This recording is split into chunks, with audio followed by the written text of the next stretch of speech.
Welcome to the Library Lived In. I'm Lisa, and this is Anise. And we're talking tonight about how to read literature like a professor, a lively and entertaining guide to reading between the lines, by Thomas C. Foster. The back. I'm just going to read over the back so everybody gets a brief idea here. A thoroughly revised and updated edition, obviously this is the revised one, of Thomas C. Foster, including symbols, themes, and contexts that shows you how to make your everyday reading experience more rewarding and enjoyable. While many books can be enjoyed for their basic stories, there are often deeper literary meanings interwoven in these texts. How to read literature like a professor helps us to discover these hidden truths by looking at literature with the eyes and the literary codes of the ultimate professional reader, the college professor.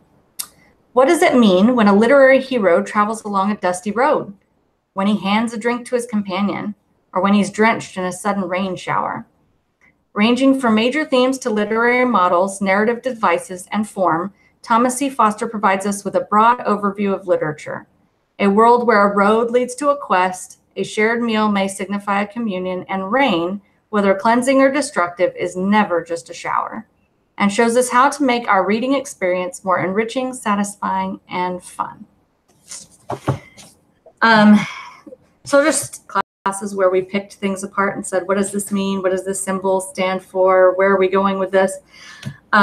Except when I started skimming through, like standing in the library, skimming through the chapter headings and the introductory sentences in the chapters, I started like laughing out loud in the library. And then I was like, well, now I have to read it. So did you have a similar experience when you started? Was it humorous to you? It was. I enjoyed it a lot. There were parts, especially towards the beginning, where I wasn't sure if he was like being serious or not. But by the time I finished, I was like, oh yeah, that's the joke. He's one of those people that must write the way he speaks. Mm-hmm. The farther in you get, the more you're like, you know, if I met him, this would be exactly like he sounds. But definitely found it funny. There's a lot of books like this, I feel like, and a lot of them are boring and dry, and I don't know. Even though I love literature, I could be like, yeah, I don't need to read this. Mm-hmm. But I thought this was a good one, and I think, I don't know what, too, when I stopped by the library, there were like 6 copies, and they were all extremely used, extremely worn. And I thought, okay, there must be something to this. Why are there so many? Why is it such a big deal? Yeah. I must have missed the announcement when it came out the first time, since the revised edition is already here. But I don't know. It's definitely one I would pass around to people and say, here, you have to read this. This is so good. Mm-hmm. All right. What would you rate it? I would probably give it like 4.5. I really, really liked it. I think it's one of those books that you have to read more than once to be able to like really absorb it all. I do think that there's probably a point where if you've read it several times, you wouldn't necessarily need to refer back to it again. And so that's what's keeping me from 5 stars. All right, that's good. Every time I think I have my star count made up, then you give an argument that makes, I don't know. And there are, I was going to bring this up later, but there are other books. I think this one was the first, but he has like 2 or 3 other ones. One of them is how to read poetry. Mm-hmm. And I totally want those too, and I probably would buy them straight out now without reading them first. I probably wouldn't go get it from the library. I would just be like, yep, I just need that. So I guess that makes it 5 stars, right? For sure. So, all right. So there we go. I guess you should say the author is an actual professor. Mm-hmm. I'm trying to remember which school he's at. I should know this just off the top of my head, but I don't remember. Sorry, Mr. Foster, if you ever see this. He may not have said, I don't recall. I really do think he does, but as I can't find it quickly, we'll just move on and I'll just feel bad. So he is an actual professor. He talks about quite a bit his class experience. This is kind of a book that comes after years of teaching and how he teaches different things. So I feel like that comes, I don't know, comes to his support. Mm-hmm.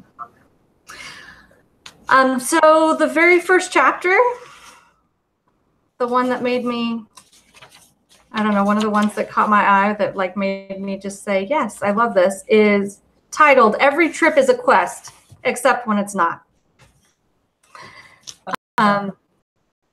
Telling you this is what this means in literature. This is whatever this symbol is, whatever this is. But in the end, he says, but it still means to you what it means to you. It doesn't have to be 100% the way that it still means to you, whatever it comes out to. Okay, so that everything is a quest is anytime there's a trip in a book, every time there's a trip in literature, there's some kind of a quest involved. So it doesn't have to look like a Grail quest. It doesn't have to be knights. It could be somebody going to the store. It could be whatever. Somebody is going and they think they're going for one reason, but the reality is there's some other deeper reason going on, and you need to figure out what it is. What is it that they're really going for? I don't know. Maybe that's. I really loved that. Does it not? Doesn't sound amazing when I say it.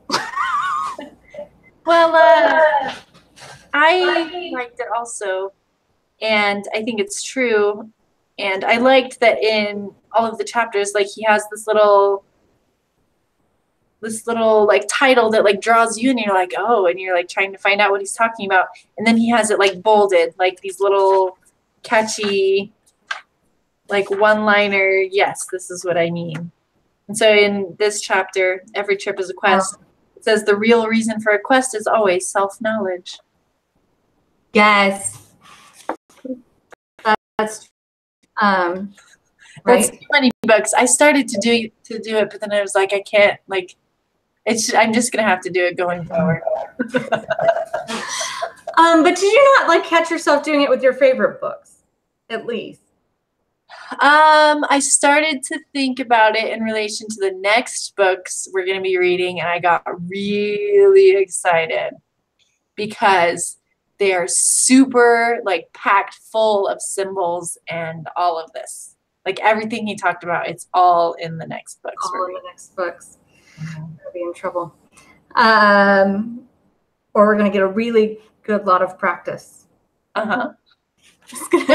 And chapters, I don't remember which one, where he talked about how it has to work on the just as a story level, and then it's just a bonus if it has all these deeper meanings. It will be like that.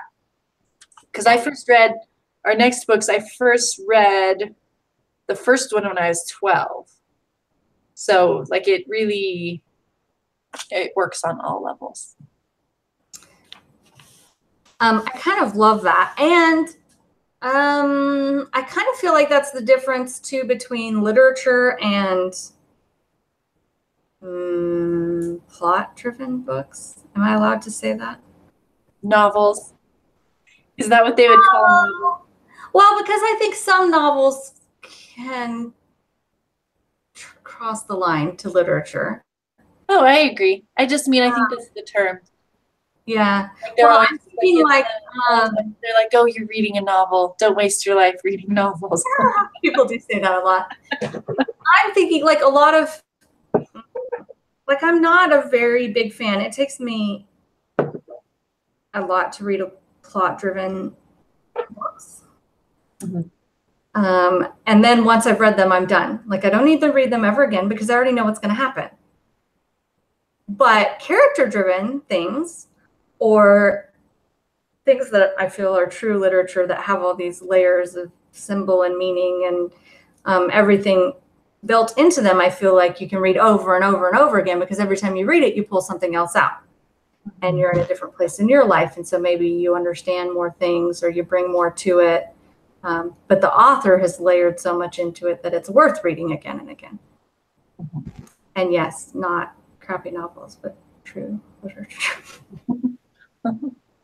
Now I sound like a book snob, and I kind of probably am. So it's okay. Everyone can like to read. All right. So what are your favorite chapters? Or shall we just go on? I really liked chapter 2.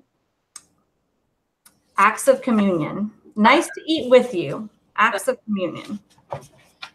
Yeah, because I hadn't thought about it quite in that way. He talks about how any kind of meal can represent an act of communion, and that even like an interrupted meal or an awkward meal still represents that. And it just gave me a lot to think about, I guess. What did you think about chapter 2? So I really loved it. And I love that he points out communion does not actually have to have the same religious significance. So if you're a religious person, which we both are, it doesn't necessarily mean it's a sacrament. But the significance of sharing a meal with somebody is pretty big. You know, you don't just share a meal with a lot of symbolism towards the rest of the story. But, you know, what does that mean for the rest of it? So does it go well? Like you said, does it get interrupted? Is it awkward? Does it go awful? Whatever. That leads us to a lot about their relationship and how is it going to go afterwards. And there's a great example. Okay, so I also love that he gives examples for every single thing. And sometimes he gives you tons of examples. And it's kind of overwhelming because I want to read every single book. Well, it's nice that there's an index in the back. I know. It feels like I need to throw out the whole rest of my reading list and just start with but he does. He gives out great examples. Kind of explains it. It's brings in social class and everything too, because somebody's putting on their best on the table, you know, that kind of thing. So just kind of fascinating because, yeah, you don't think like, hey, I grabbed an ice cream cone with somebody could really mean all that much, but yeah, it kind of does. So I feel like chapters 5 and 6, or maybe even 4, 5, and 6 run together. But when in doubt, it's from Shakespeare. Number 6 is ... or the Bible. And even, okay, 8 is, it's Greek to me. But just the point that a lot of literature has been around before. It's either ancient Greek or ancient Roman gods, or it's Shakespeare invented tons of things, you know, himself, and these things get passed around and passed around and passed around, and great writers are usually great readers, and so those things get recycled, or you take a story that is amazing and you pattern your story after it, even if you're not like stealing direct elements. Right. I think one of the handy or like cool things that I saw was he talks about James Joyce Ulysses, which I haven't read, but it's on the list of things that's like, oh, I need to probably look at that. And the first thing I thought of when I read it was the Iliad and the Odyssey, or the Odyssey, not the Iliad, but because I've read that. And so I knew who Ulysses was. But then in the book, he brings that up, and that is the only reference in the whole book to the Odyssey. The book has nothing to do with it. But that symbol, like that connection, is actually meant to be there to give you the background to understand the story. And I was like, hey, I've got to start on that one. What was it? Intertextuality. That was the word. That when stories like weave in parts from other stories, that's what it's called. and you like it works without it, but if you know what they're referencing, it gives you like all these other layers. Yes. And he talks about, I love too, he has this little like section in the back about movies you can read, movies that do that too. Well, did you see that he has a book about movies? Yes. Yes. I want to read that one too. I want to read all of them. But one of the ones he brings up is Oh Brother, Where Art Thou? Which is also on the Odyssey. And as soon as, I mean, like 2 minutes into the movie, watching the movie, I was like, I know what this is. But I watched it with my husband and kids who had not, well, my kids were too little, but my husband had not read that one. And he was like, what are you talking about? And it's one of his favorite movies. He loves it. But I felt like the whole time I was like, oh my goodness, you know what this is? And I know what's going to happen next. The whole movie. That's the example of that. Right. You get out of it, that layer upon layer, because you have that background. Mm-hmm. How amazing would that be to have like all of that all the time for all the books and all the stories? That would be amazing. I've got a long way to go, right? Oh, yeah. So, all right. What are some other ones that you love? I know there's 27 chapters. The reason we're skimming. Yeah. Catching up. There's. I really liked chapter 4, actually. If it's square, it's a sonnet. Oh. I guess in a while or maybe ever about that in the case of like in Alice in Wonderland, how it moves down. Mouse's tail one. Do you know the one I'm talking about? Yeah, it like I liked his analysis of the Christina. What? Remember I said I had an extra chapter that you didn't have? That's what happened. He probably just put it in his poem book. In the poetry book, yeah. All right, so I'll read the poem. It's called An Echo from Willowwood. Two gazed into a pool. He gazed into she, not hand in hand, yet heart in heart, I think. Pale and reluctant on the winter waters, as on the brink, parting which must be. Each eyed the other's aspect, she and he. Each felt one hungering heart leap up and sing. Each tasted bitterness, which both must drink. There on the brink of life's dividing sea, lilies upon the surface, deep below, two wistful faces craving each for each, resolute and reluctant without speech. A sudden ripple made the faces flow. So those hearts, and so he's saying that at first glance this doesn't look like a square poem, and how he's defining square is that sonnets are 14 lines long and written almost always in iambic pentameter. And so this one has 14 lines, but only 2 sentences.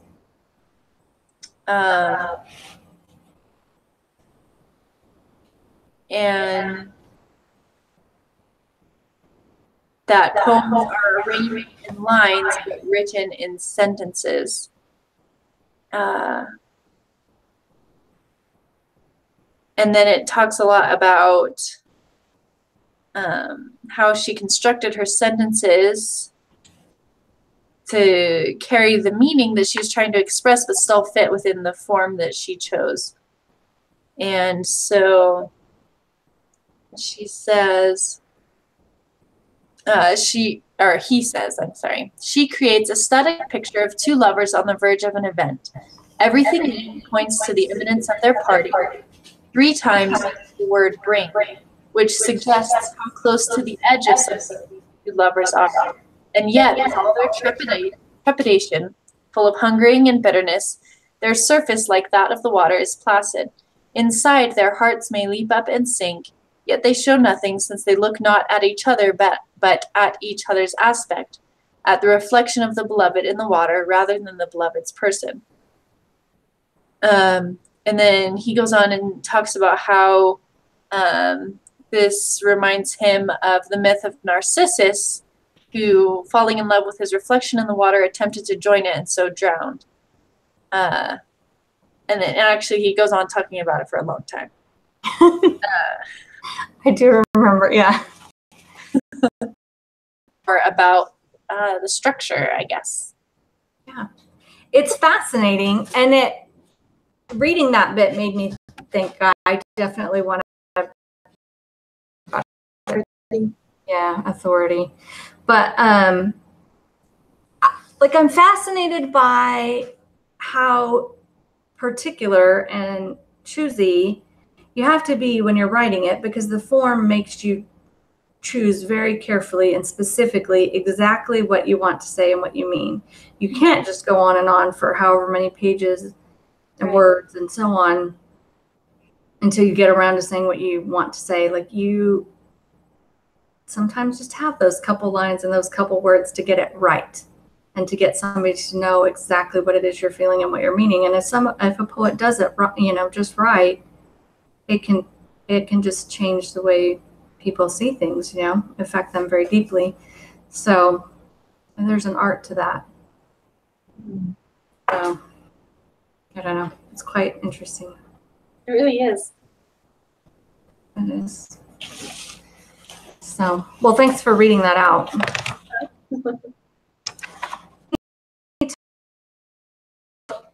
On the same, so does Season. Yes, I have that chapter. Okay.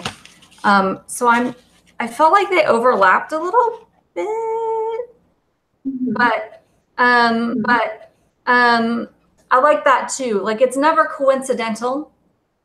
So Season's never coincidental. The lightning cracked right now, whatever. It's always telling of the situation. It's always meant symbolically. And I think like the most relatable thing for kind of any everyday random person is like how overdone that is in movies.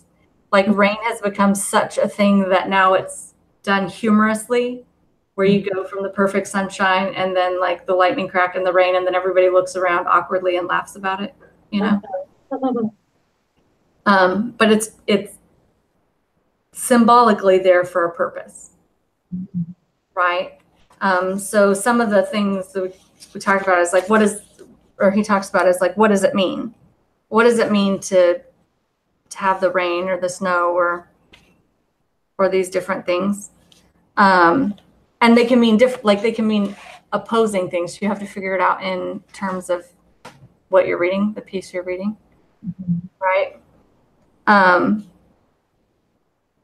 So like the rain was one of them, was like, it can be like a baptism, cleansing, all that. And then there was another one where it's like destructive. So instead of like new birth, cleansing, whatever, it's like tearing you apart, right? But you just have to. The same thing with winter. Like, if you're outside in it and it's a terrible blizzard, like, it's awful. And if it's like Christmas time and you're inside with your family, then it's like completely different, even though it's the same season. Yes. There was an example he did about the snow and death too, wasn't there? About like how it was like cold and pure and harsh and everything all at the same time. I think so. Which was really good. And seasons too. I feel like the seasons are pretty relatable. Just like spring is what we think about, new birth, fresh starts, all those kind of things that we already think about. And so I think that's an easy way for authors to kind of connect, because it's something universal, right? So some things are not, like, maybe everybody hasn't read the Odyssey, so the name Ulysses won't mean anything but to everybody.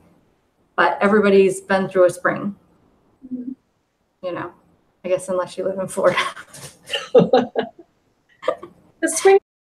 But never stand next to the hero. I don't have that one. Okay, I knew I didn't. if you're approached by some guy to drive his chariot, ask his name. If he says Hector, do not consent. Do not stand still. Do not walk away. Run very fast. And then he talks about the Iliad and how he teaches the Iliad in class. And every time Hector gets a new charioteer, and like 5 lines later, he gets killed. Sometimes he doesn't even get a name. He just gets killed. So this happens repetitively. But the whole chapter is about how those next to the heroes, those closest to the heroes, often get hurt, right? So that's one of the ways we recognize our heroes and the heroic side, right? Everybody with him, right? Exactly. And he says it's that seems so okay. So he does this thing where he writes in italics and he's pretending to be the students. Like he takes the voice of the students and then he switches back. Anyway, so he goes, but that seems so unfair. Darn right it's unfair. But characters are not people. Characters are products of the writer's imaginations and the reader's imaginations. But yeah, that's one of the ways we recognize our heroes is like they don't always get the fair shake, right? They get that. So sometime when you're reading and you're not exactly sure where it's going, but you keep seeing something happen to somebody, that's the one you should watch out for. Don't stand next to the hero. That was a good one. I know I enjoyed it, but I don't know if I remember like off the top of my head. Well, I just like came away from it and I was like none of it applies and you just have to figure it out for yourself, like on your own. And I feel like he's super ironic while he's writing. Yeah. Here it is. It is. Irony trumps everything, right? So one of his grand rules is that everything can mean something different to you personally based on what you bring to the story. And this was one of the other rules, is that nothing means any of this if you're being ironic. And here's his other one. Irony doesn't work for everyone, right? So not everybody will understand it or relate to it, which is interesting. Like he like marks certain authors and he goes, these authors are always ironic. You should just know before you open their books. I wouldn't know that. You know what I mean? Like I wouldn't. And I think, I don't know too, like he talks about in other places, like how much it impacts your reading to understand the history or culture that the literature is coming from, because, okay, then you can understand maybe the voice of the author a little bit better. Right. But so if you take all of that and you plug it all in and then you throw irony in on top of it, I feel like some of this you could get a little lost on. And that's why you sometimes need a professor to say, here's some more background or whatever. I don't know. I agree. So it just kind of cracks me up. Salman Rushdie's irony in the Satanic Verses did not register with certain Muslim clerics.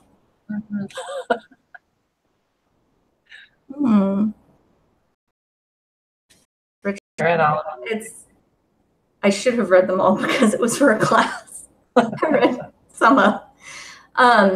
So I want to read them all. Anyways, when we were discussing them, we talked about how like different, like the way he describes his characters, and he talks about this one's got a wart on their nose and this one's teeth are doing such and such, or they have big teeth, or like different. So I thought about that too, in terms of like, okay, so Harry Potter's not like that. His is very direct. Like his marking is because of this magical event that happens in the series.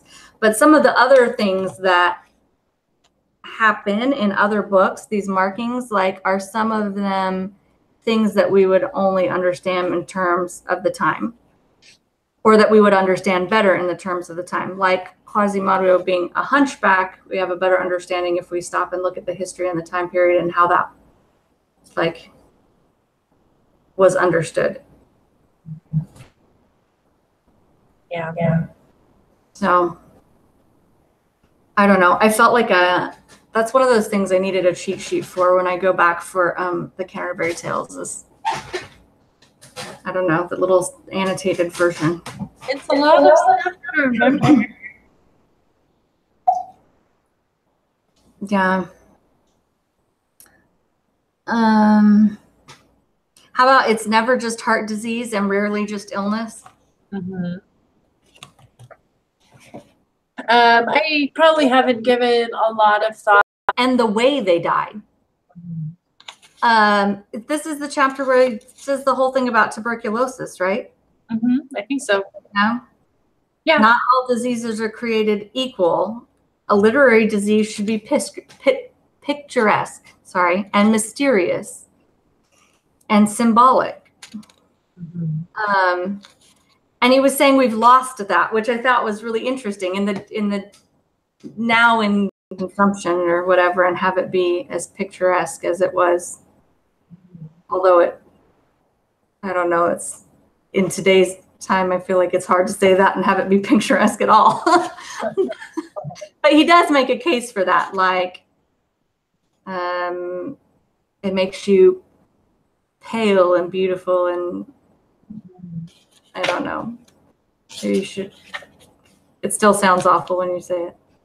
Yeah.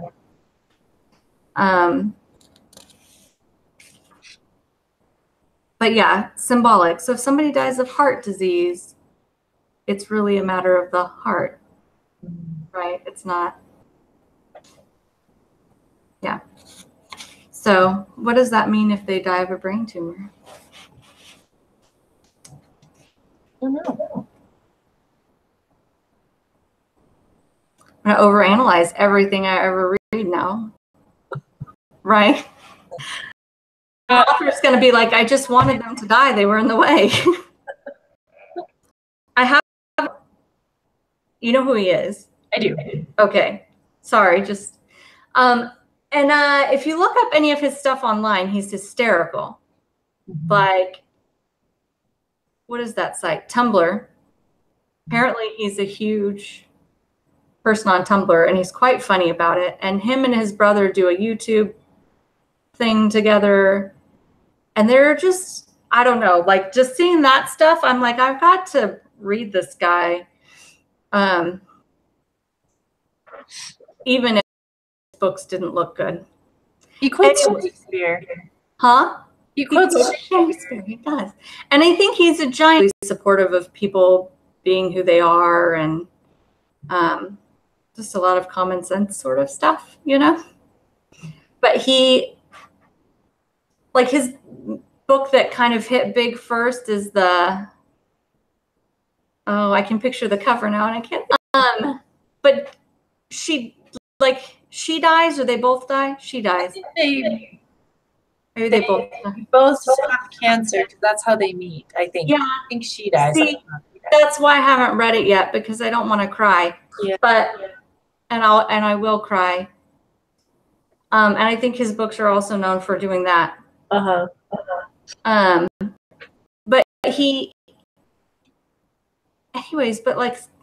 so now, anyway, I'm just getting after the fact, like, why does she die of cancer? Or is it just, like, is it symbolic in this way, or is it just a matter of, like, cancer is something we still deal with a lot now at this time. Like, it doesn't have the answer yet. We don't have the cure for that yet. You know what I mean? Inevitable. So it's just a position that's awful to be in, because you can't find the answer all the time. You know? Yeah. So then it's a plot device, not necessarily symbolic in the same way. It's hard for me to tell sometimes.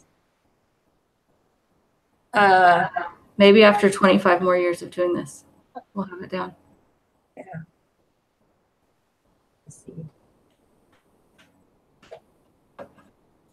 All right.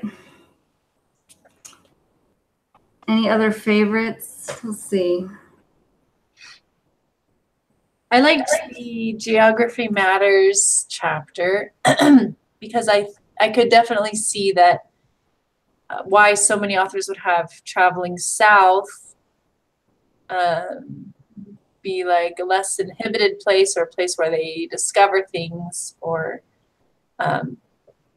whatever. But it also made me think of what does the opposite mean, because that's what we're going to be finding out in our next books, because they go very far north. That's interesting. I always think of traveling north as kind of like I don't know, I always think about the people that were determined to understand the Arctic and like sail into the icebergs anyway, you know, like the early, I don't know, the people that are like 1800s that were determined.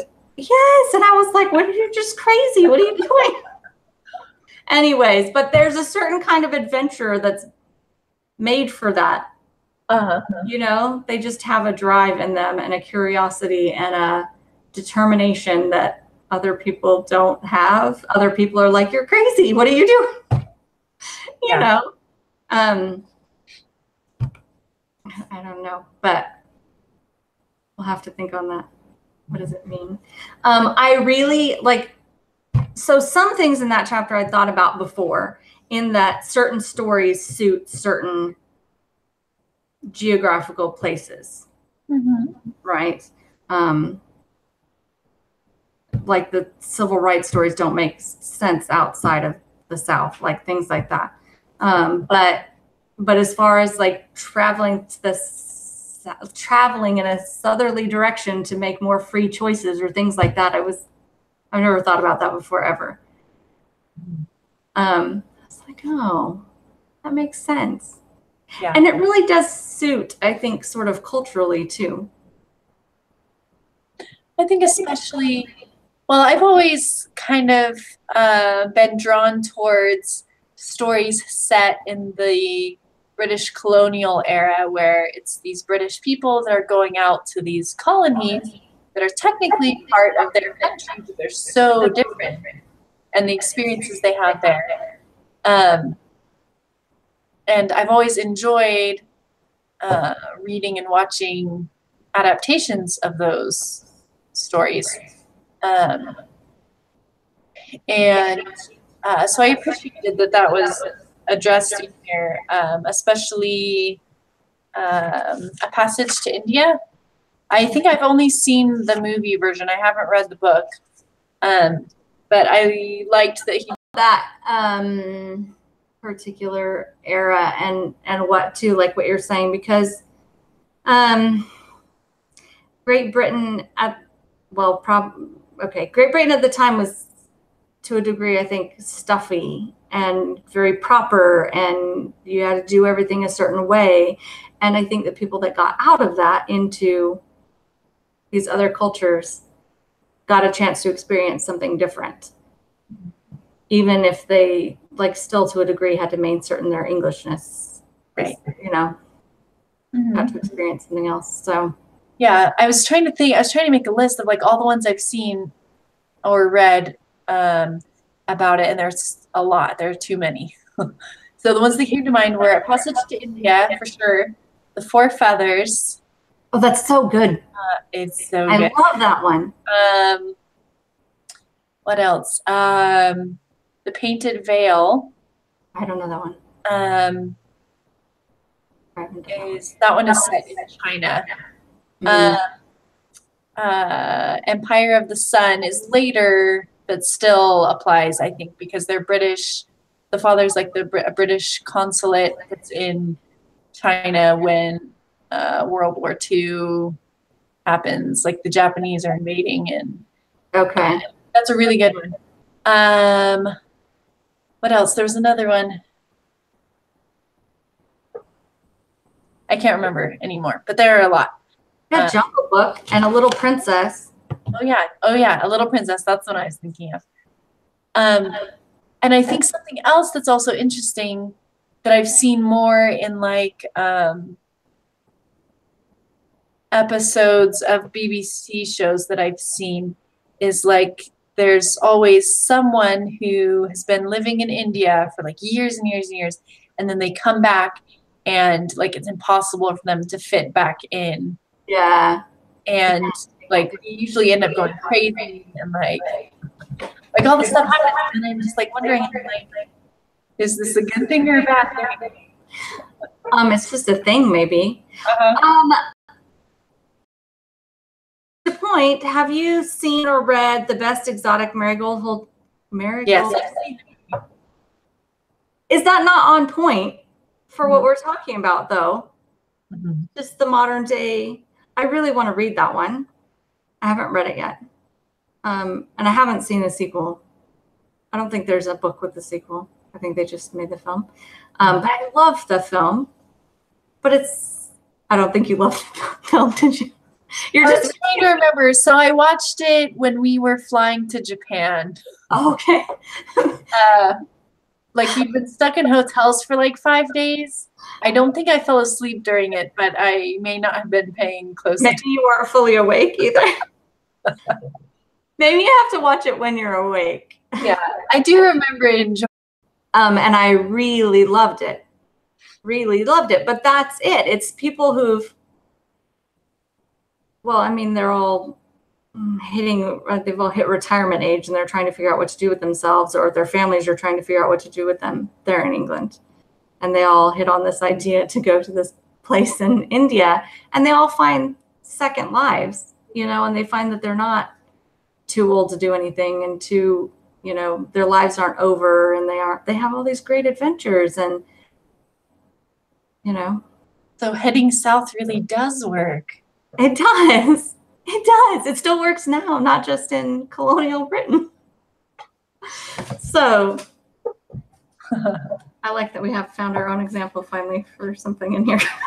That's something like when I was reading through this, I was like, I haven't read most of these. Like I knew enough to know what he was referring to because a lot of them are like really in the public consciousness, yes. I guess. And so I was aware of what he was talking about, but I didn't have my own experience to draw on, I guess.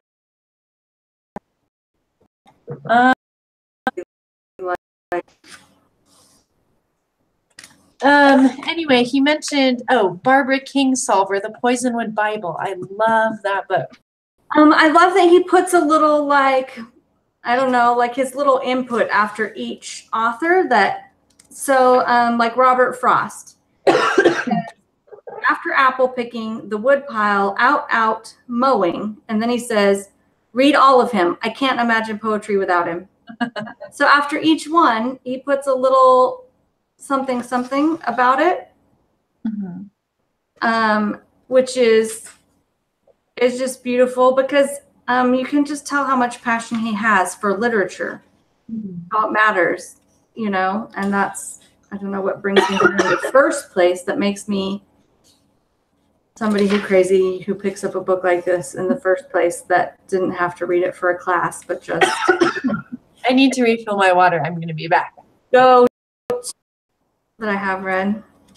Lewis Carroll. One. Jane Austen. Yeah, those are about all the ones that I've read. And then there's ones that I've wanted to read. Oh, I love The Scarlet Letter is on here. Scarlet Letter, I love, love, love. It's so good. Have you read that one? I have not. So short. It's so good, though. The Life of Pi. I read Life of Pi. I like Nathaniel Hawthorne's other short story. It's called Rappaccini's Daughter. It's really good. I think that one would be worth reading and talking about. Do a Hawthorne. Oh, that would be so good. And actually in science fiction, The Human Mind, Our Modern World. And we read a collection of Nathaniel Hawthorne's short stories. And there were some other really good ones in there, but Rappaccini's, I don't remember if Rappaccini's Daughter is even in there. I think it might be, because I think that's what I wrote my essay about, but it's really good. And actually, it reminded me the short story that's at the end of this book kind of reminded me of it in a way, even though it doesn't really have anything, the stories aren't similar at all. A room, the garden, and like there's this whole mystery like going on with her and with the garden and her father, and he becomes this. But it's worth checking out for sure. Does a good job. But I feel like having read this, then everything else that I pick up, I will look at differently. You know, and that I need to pick it up again and again and say, what do you think that means? What did you think of the short story at the end? And did you do the exercise that he suggested? I'm so terrible. I did not do, I didn't write out the exercise. I was being impatient and I wanted to read ahead. I loved it. I love the short story. It reminded me just we don't read short stories often. We might get a collection of short stories to read, but I think just as a modern art form, we don't just read and appreciate and just bury ourselves in just a short story. And from literature classes, I've kind of forgotten how much you can just enjoy a short story. Where's that piece taking you? And so it was really lovely. It was a really good piece. So I thought about it. I closed the book and I thought about it for a bit, and then I opened it back up. I just didn't sit down and right. And then I read through her explanation. He has there's two, aren't there? Two different student perspectives. Yeah. And then the instructor, the professor's perspective, on it. And so each one was so the first student perspective, I was like, well, yeah, I got all that and then some. And the second one, I was like, wow, I got a lot of it, but I didn't get some of that stuff, the flight thing, the birds and the butterfly. I didn't get any of that. I didn't. Yeah. And then, but then when I thought about it, I was like, that was really amazing. She really cued onto some good things there. And then when you get, and I'm sure that he did that on purpose, just to, show off, to say, there's so much more possibilities. Yeah. Anyways, did you do it? Did you? I did. I only wrote down a couple of sentences. And I think mine was probably closest to the first one. I definitely noticed that there was a class thing going on here. I think that was really obvious. But I think I disagreed a little bit with the professor's analysis because her experience that she has with going to this man's house and seeing him there and just thinking, or maybe I don't remember the second analysis or the professor's. One of them was saying that instead of facing this for what it was, she was just retreating back into her own class and just going away from it and not dealing with it because she doesn't have to. She was like, oh, look how nice he looks. He's so peaceful and happy. Instead of That's not what I got out of it. What I got out of it was the whole time, for most of the story, she's trying to do the right thing. And she's having these feelings of that they should do something about this. And everyone is telling her no. And so she kind of starts to doubt herself, goes along with what they're saying. And then when she faces it, she realizes that this is a real thing. And so this is what I wrote down. Sympathy may become masked by outside influence, but those sorts of feelings are innate. Frivolity may appear to be for perfection, but the cycles of human experience are where true beauty lies and speaks to us despite class or standing. And so that's what I thought, was that like she was feeling all these things, and that's what was real, and what everyone else was telling her didn't matter. And it seemed to me like she started to realize that as she went into that house. And so even though she did go back with her family, I'm not certain that it means she's not dealing with it. If that makes sense? It does make sense. Like, I think she realized something when she was there, and that's why she had such a strong reaction to it, even though it wasn't the reaction you would have anticipated. Yes. And I guess, I mean, the thing being is that it ends there. Mm-hmm. Well, it ends with her meeting her brother. And so you don't really know what happens next. Mm-hmm. So you can see it kind of how you see it, you know? I think the thing is that she's not prepared when she walks in. Mm-hmm. She doesn't know what that's going to be like, you know? And I think it's really easy to see her mother's motives and to see kind of what's going on around her, but not kind of know what's going on inside of her. Mm-hmm. I did feel like, I don't know, like the caged bird outside and then the closed in hallway when she goes inside, and then being like shut in the room with the dead guy makes her feel sort of claustrophobic, like it's all coming in on her. And that she does kind of flee the scene, and she does kind of do the small talk thing, like, oh, doesn't he look nice? Instead of being real. But I think it's because she's not prepared. She doesn't know how to be real. Well, right.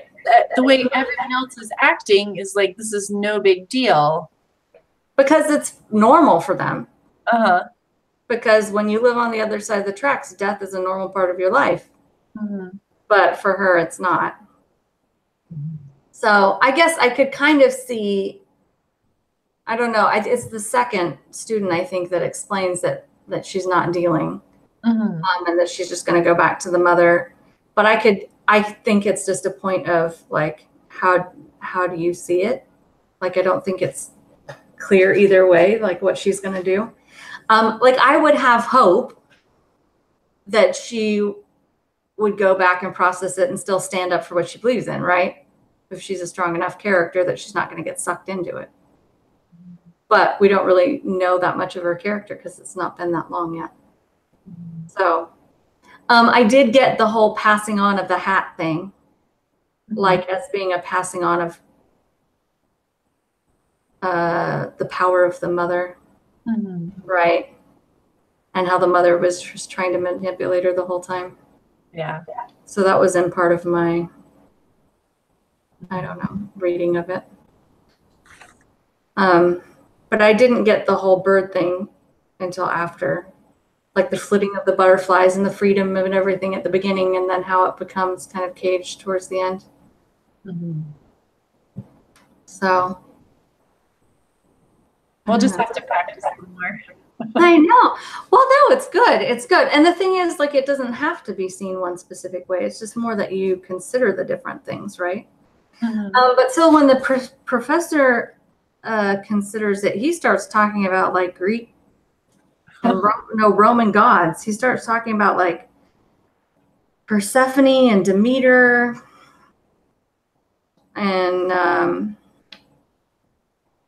the poet Virgil and all this kind of stuff that I was like, So it's when Persephone ends up half the year with Hades and then half the year on Mount Olympus.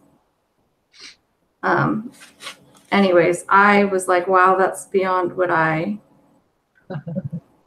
definitely beyond the connection that I made.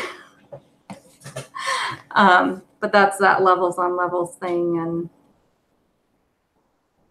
I don't know. Didn't get that far yet. So, but he does say, I I don't know, like he reads some of these things over and over and over again, and things that he wouldn't necessarily read of his own choice because he's an instructor, because he teaches this kind of stuff all the time. So I don't know. We had this discussion the other day with a couple people about whether or not they enjoy book clubs. Do you like book clubs? And some people love them and some people didn't, and they had their reasons. And like I said, I've been to book clubs that I enjoy, and I've been to book clubs that I really don't enjoy. But it comes back to is like I value the experience. There are books that I would never read except for book club. You know, there are things I wouldn't push myself to stretch. You know, maybe I would just read anyways, whatever jumps out at me, instead of saying, okay, yes, I'll read, I don't know, whatever it is that I got asked to read. And it broadens my experience. It makes me, and I try to do that on my own. I think I do to a degree, like consciously, but it's just, I think it's healthy to have kind of the different perspective and the different experience. So maybe the more we do that, the more we can add in. And maybe our perspective won't all come from like Virgil, but maybe some of it will come from Harry Potter. I think it mostly comes from Harry Potter. And that is completely fine with me. Hey, we've got some Shakespeare backing us up. Not a lot, but we're working on it. That's true. Right? Mm-hmm. Got a little list. I made a list the other day of like what Shakespeare I'd read, and I was like, hey, I've read more than I thought I had. Nice. A little list going. So anyways, is there anything else from in here that you wanted to discuss? Did we kind of cover? I think we covered it. So if we ever get stuck for something to read, we can just flip to the back and we'll just scan our finger down and we'll just say, here. Oh, yeah. Here, we'll read this one. Although there were a couple books that he mentioned that I was like, oh, that sounds dark. I don't know if I want to read that one. Yeah, I had the same thoughts. Yeah, maybe just one or two. All right. So do you want to tell us what our next read is? Yes. So we're going to have an extended period to read our next pick because I'll be moving and settling for a while. So until we get things figured out, we can probably resume September. I think we should plan on that. So we'll have July and August and part of September to read his Dark Materials by Philip Pullman, which is a trilogy. The Golden Compass, The Amber Spyglass, and, oh, I skipped one. It's The Golden Compass, The Subtle Knife, and The Amber Spyglass. And I think it will be really great to have this as a follow-on to this book because it is very full of symbolism, and it's like a fantasy type book with like alternate worlds and traveling between them. There's also a lot of biblical references that are like hidden. Some of them are hidden. Some of them are very, very like in your face. And so I think this will be really fun to talk about and to compare a little bit with the biblical references we had in Good Omens, which we read last month. And then having all of these new ideas about looking for things. And I think this series is a little bit controversial because Philip Pullman is an atheist, and I think knowing that could make a difference to how you perceive the books. But as a 12-year-old, as I started reading this series and not knowing that, I've had really different experiences as I've reread this series. But I will say that I love it. It's like one of my top favorite series of all time, and like favorite characters. Like I love it for a lot of reasons. So I'm really excited that you get to read it and we can talk about it. Okay, how does it rank compared to well, the Harry Potter series and then the shoot, you know what I'm thinking of and I can't think. I do. A Porson? Yes, the A Porson series. Like as far as your favorites. Like if those are your top 3, aren't they? They are my top 3. It's number 3. Okay, which one's the top? Is it Harry Potter? Okay. But it's very close. just checking. I just need to make sure I know these things. I probably have to say Harry Potter is number 1 just because more people in my family and that I'm friends with have read Harry Potter, and so I get to talk about it more. But I really love the A Porson books, and now that you've read it and another friend has read it, I can talk about those now too. Good. So yeah, his Dark Materials is the only odd one out. So okay, well, now I'm working on it. So it's so funny because the first time I heard about these books, the Philip Pullman books, was back in 2007, maybe the January of 2008. This is how long it's taken me to get around to them. It's not like I haven't been reading. Oh, I just the wait. There are so many good characters, and like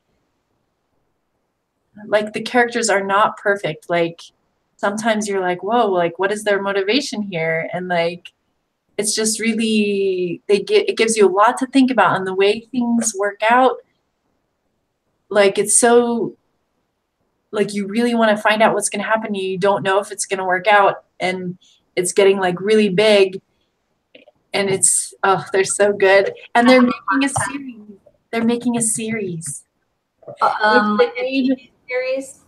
I think so, because they made the movie a few years ago.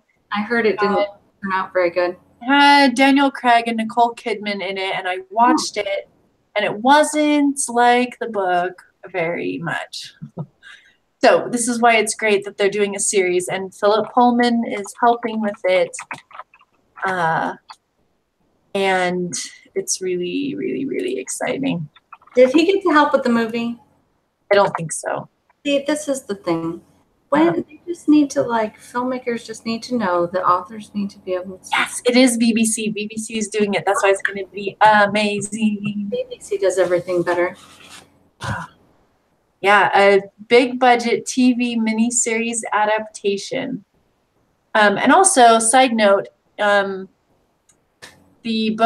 first book, the British version is titled The Northern Lights. So it's the Golden Compass everywhere else, but it's the Northern Lights. Is Pullman British? Yes. Probably know that. Northern Lights. It kind of bugs me that the American version of Harry Potter is not named The Philosopher's Stone. Mm-hmm. It's just because they thought all the Americans were too dumb to know what a philosopher was and thought that it would be boring and not magical.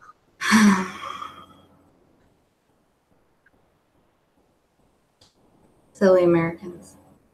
I know. Nothing, everything else. But anyway, so yeah, I think we should plan to enjoy our summer and also probably read these really fast because they're so amazing. It's all good. It's all good. It'll be great. And we planned it like this so that we would be prepared. And I'm excited. So thanks for getting it. All right. Be good to go then.